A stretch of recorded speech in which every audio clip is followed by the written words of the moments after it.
Hi, everyone. Judge Andrew Napolitano here for Judging Freedom. Today is Monday, June 2nd, 2025. Ray McGovern is here with us in just a moment on both the surprise attacks in Russia and, you ready for this? The slowboat to Gaza. But first, this. While the markets are giving us whiplash, have you seen the price of gold? It's soaring. In the past 12 months, gold has risen to more than $3,000 an ounce. I'm so glad I bought my gold. It's not too late for you to buy yours. The same experts that predicted gold at $3,200 an ounce now predict gold at $4,500 or more in the next year. What's driving the price higher? Paper currencies. All around the world, they are falling in value.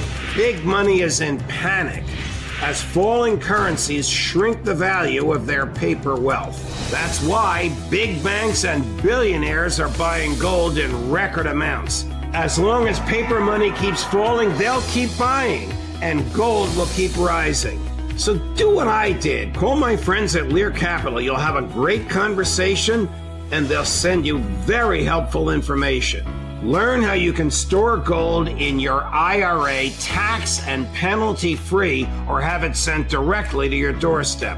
There's zero pressure to buy, and you have a 100% risk-free purchase guarantee. It's time to see if gold is right for you.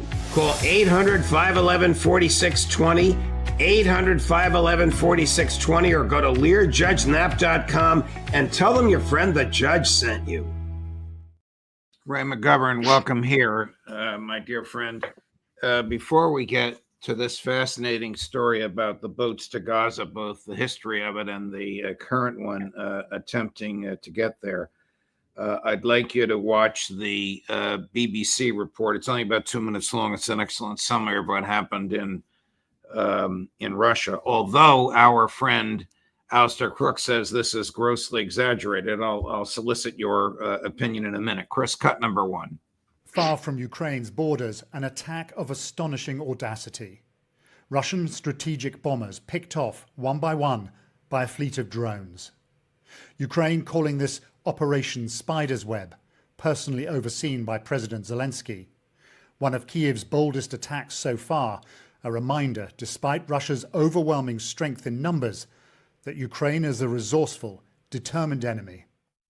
Sources say this took a year and a half to prepare. Dozens of drones smuggled into Russia, stored on wooden pallets, loaded onto trucks, driven to distant air bases and launched remotely. Swarms of drones picked up on social media from Siberia to the Arctic Circle. At a petrol station north of Irkutsk, a glimpse of the operation in progress. With smoke already rising behind, a drone emerges from the truck and heads off to join the attack. Moments later, another, and gunfire as police officers try to bring it down. Ukraine claims to have done a staggering $7 billion worth of damage and knocked out a third of the planes Russia uses to deliver cruise missiles. Ми розуміємо, з ким маємо справу. We know exactly whom we are dealing with. We will defend ourselves by every means available to us, available to Ukraine, available to Ukrainians. Not for a single moment did we want this war. We offered the Russians a ceasefire. Earlier, a different kind of wreckage, this the Ukrainian city of Zaporizhia, after the country suffered another major drone and missile attack. Elsewhere, 12 Ukrainian soldiers were killed at a training base, the head of Ukraine's land forces tendering his resignation. What chance then for another round of peace talks set to take place in Istanbul? Russian and Ukrainian delegations are expected to be there, but after 24 hours of mayhem, the omens for a breakthrough do not seem good. So, what do you make of an attack of this magnitude? Do you have any information from any sources about whether the BBC is correct and it's $7 billion worth of damages, or whether Alistair Crook is more than likely correct and it's just 3 or 4 planes? It's not more than likely correct. Alistair is right on the ball here. The BBC is the worst possible source to depend on. They're quoting Ukrainian figures, the 7 billion included. Let's be realistic here and say this is a terrific embarrassment to Russia. My God, look at where those bases are. Now, many of them were duds, and many of them didn't get off, but several very important Tu-95s were destroyed. 3, maybe 5. This could change the war? No, but still, it's a major security lapse. So it just shows the length and breadth of Russia and how it's very difficult to defend against this kind of terrorism, really, is what you have here. Now, was it conceived to disrupt the Istanbul talks? Of course it was. Look at the timing. It was yesterday, right? Okay. Is it going to? No. They went. They're there. They're talking now as we speak. They may be finished, but the last look I saw, they were talking about their terms. Now, so this did not stop the negotiations. It obviously influenced them, but they're there wherever they are and talking to each other. Yeah, Judge. Yesterday afternoon, maybe a little after this, I tweeted. I said, "Look, Trump, call Putin now. You got to talk about this, okay?" Now, I have no idea whether that happened, but I do know that Lavrov called, what's his name? Rubio. Right, yeah. Okay, and he said, look, what's going on? Now, the readout from the U.S. side says, well, Rubio kind of apologized for the sabotage of those bridges, but I'm sure that Lavrov said, what else do you know? What else do you know, Rubio? Did you know about this? And if not, why not? Now, Rubio can easily say, beats the hell out of me. They never told me nothing. The next question, well, how about the president? Did he know about this? I don't know, but it was a year and a half ago planned. That would have meant Biden and Blinken and Sullivan. I'm not sure they told them. Let's hash this out because this is really important. And we realize that this really puts a real crush on trust that was just beginning to increase because, as everyone knows by now, I hope, who listened to Alistair, his main point, and a really important one, is these planes were out in the open like sitting ducks. Why? Because of the treaty we have with the Russians, the START treaty, which requires them to be there so that they can be appropriately imaged and can be appropriately determined to be what the START treaty provides, namely with nukes or not nukes and where they're ready to go or not. So this is highly embarrassing. It's not going to help, but the bottom line is the talks are proceeding. The Ukrainians have a paper now. There will be an exchange of papers. So these are pinpricks in one sense. In another sense, they're highly embarrassing and they require an explanation. Will Putin, next time he talks to Trump, say, look, did you know about this? Trump, what's worse, that he says he didn't know about it, that he did, all right? He's got no good answer to that. Isn't it almost inconceivable that the president, that Tulsi Gabbard, that John Ratcliffe, Director of National Intelligence, Director of the CIA, did not know about it? No, it's not inconceivable. This is the era of Blinken and Sullivan, right? They planned the destruction of Nord Stream. Did they tell a lot of people? I don't think they did. Did they tell Biden? Maybe they told him, but maybe it was not really compos mentis at the time. So Blinken and Sullivan are quite capable of putting this thing in train. The CIA takes their orders from Sullivan, the national security advisor. Now, Rubio doesn't know the first thing. He's the acting national security advisor. Now, he doesn't know the first thing about anything in the NSC. Did they tell him? Probably not. Did Trump know? Well, again, there's no good answer to that, but he can easily say, okay, I'm firing John Ratcliffe, because if he didn't know, that's bad. If he did know and he didn't tell me, that's worse. I think that may happen. Wow. Is it inconceivable that CIA, MI6, and Mossad were not involved? No, that's not. I mean, it is inconceivable that they were not involved. CIA has its tentacles and all this. I see MI6 as the main driver here, but they always take the CIA by the shoulder, as they did at the very beginning of CIA. Say, this is the way you do things. We're experts at blowing up bridges. Look at our experience in World War II, and look, watch this now. We can help you construct these trailers, and this is going to be great. Well, it's not great. It's a pinprick in one sense, but it's got the Russians up able to say to Trump, look, are you going to rein in these guys? Can you rein in these guys? Or we'd have to deal with this stuff all the way through these negotiations. Why would Mossad be involved? Well, they have a long-standing relationship with the Ukrainians. They have their hand in everything. And I think that there is some reasoning that would suggest that Mossad wants to keep this war going. They don't want the U.S. to be able to disengage from this war. So there's I don't think they're primarily involved. I think they probably were aware, but it's MI6 I see as the kind of the inspiration, if that's the right word, and for the practical preparations for this. They're pretty sophisticated. Again, they go back a year and a half. That means that Trump has some measure of plausible denial if he wants to take that argument. What do you suspect the likely retaliation will be? Alistair says the Russians are furious. Could you imagine if this happened here, Ray? We'd be furious. Every American would be, except those who wish us ill, would be furious. Yeah. Judge, I've said a lot of times that Putin is human and he may be furious. That doesn't really matter. He's cool, calm, and collected. And he's winning, okay?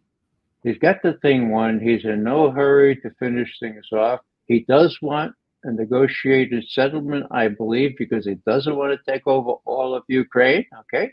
And he sees a unique opportunity, a window of opportunity represented by this fellow Trump, for whatever reason, also wants to deal and get this thing behind him. So as I've said before, that's the backdrop before all this stuff. And however embarrassing these strikes were, I don't think that Putin is going to let himself be provoked, because they're so patently aimed at sabotaging the talks that, again, have resumed today despite the attacks. Aren't the talks likely to be fruitless and just a waste of time and just for PR? They're not just for PR. Are they likely to be fruitless? Well, if I were a betting man, I would say, of course, they're likely to be fruitless. But to the degree that anyone has any influence with Zelensky and can force him to recognize reality, well, what's the reality? What does he face if there's no give on his side? Is he going to trust the Europeans to bail him out? No. His military intelligence chief said a year ago that come June, like this month, our forces are not going to be able to hold their own. And, as you probably know, this buffer zone that Putin had advertised is being done as we speak up around Kharkov and Sumy. So there's a Russian infringement more into Ukrainian territory against the chance that, look, we need as much buffer as we can. We need an agreement because we need to regulate the kind of weaponry that will be available just across the buffer zone. Reuters just reported, Chris informs me, the talks ended barely an hour after they began, Turkish officials said. A day after the massive Ukrainian drone attack. So you're right. The timing is not a coincidence. Let's switch gears. What is the slow boat to Gaza? What is the history of flotillas attempting to use ships and boats on the Mediterranean to aid the starving people of Gaza? Well, Judge, after the election in 2007 or 2006, when Hamas won hands down, the Israelis instituted a blockade on Gaza, a embargo. You can't get in or out of Gaza. Okay, and citizens took up the cudgel there and said, "Look, if governments, if our government, the U.S. government, is too chicken, too yellow to go ahead and supply these people, we will make at least token voyages to Gaza." And so in 2008, it started. Every year since, there's a nice little compilation of all this on the U.S. Boat to Gaza website. And actually, I had the privilege, if that's the correct word, to participate, to be on one of these U.S. boats to Gaza in 2011. The year after, that big Turkish ship was shot up by Israeli commandos with 9 or 10 people killed, if memory serves, including an American citizen, and the U.S. did nothing about it. But one little thing about our trip, in 2011, we refurbished a boat, we chartered it, and under U.S. law. Oh, here's